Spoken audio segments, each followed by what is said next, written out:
Hey everyone and welcome to iSimplified Tech. In this video we're gonna take a look at the Sony XAV-AX100. We're gonna take a look at the Apple Carplay and see how everything works and how responsive this unit is.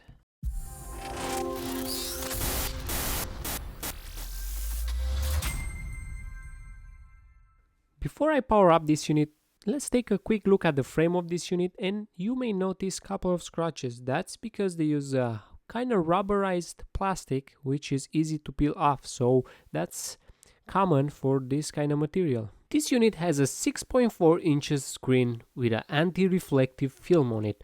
But right now let's take a look at the boot time. And it's roughly 16 seconds, but you have to keep in mind this unit was released back in 2017. Let's go take a look at the menu and we see, and I always say this, Sony has the cleanest and simplest user interface from all the head units available on the market, which might be a good choice for you if you like that.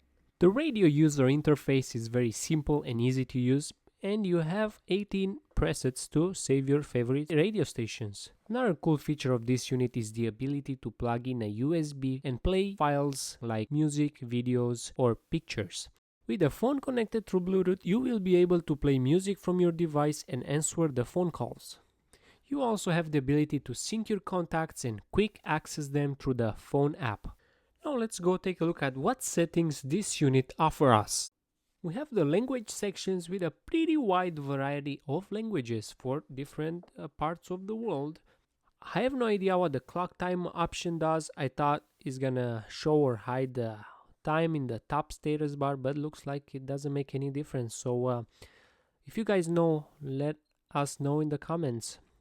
Let's go to date and time. You have ability to change the date and time, and you also can turn off the annoying beep, which is gonna be really annoying.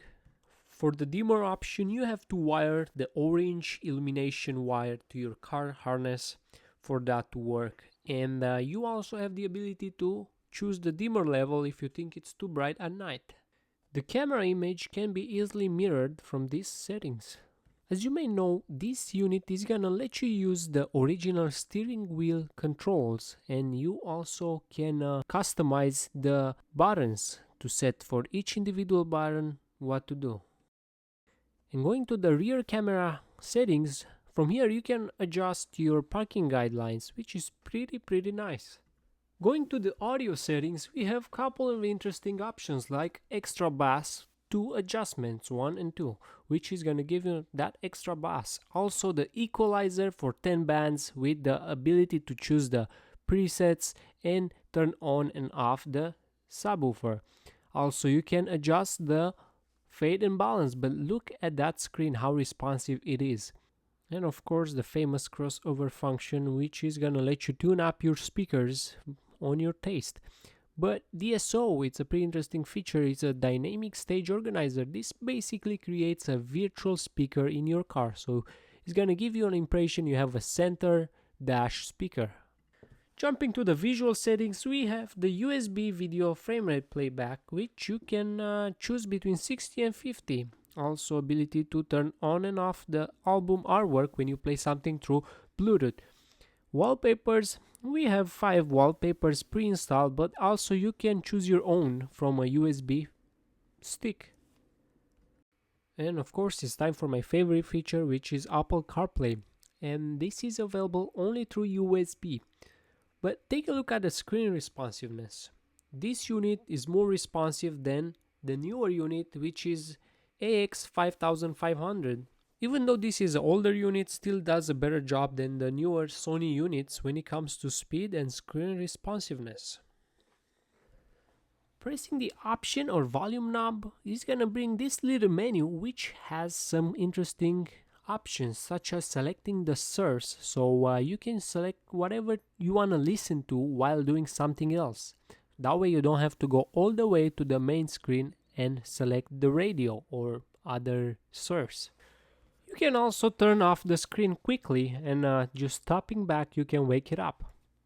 And if you were wondering how the volume knob feels, I can tell you that feels pretty nice. And if you hold the volume knob for a few seconds, Siri is gonna pop up and let you talk to her. And I'm sure you are now wondering what those two buttons do, so I'm still gonna show you. Those two buttons let you skip the songs, so it's pretty...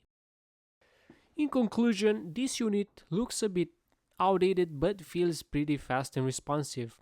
Also, if you like the volume knob feelings, I think it's pretty useful, unlike the other receivers when you have to press a button to adjust it. Honestly, if you have a car that doesn't have the steering wheel controls, I think this is great for quickly adjusting the volume, and trust me, the built-in amp is enough for your car speakers.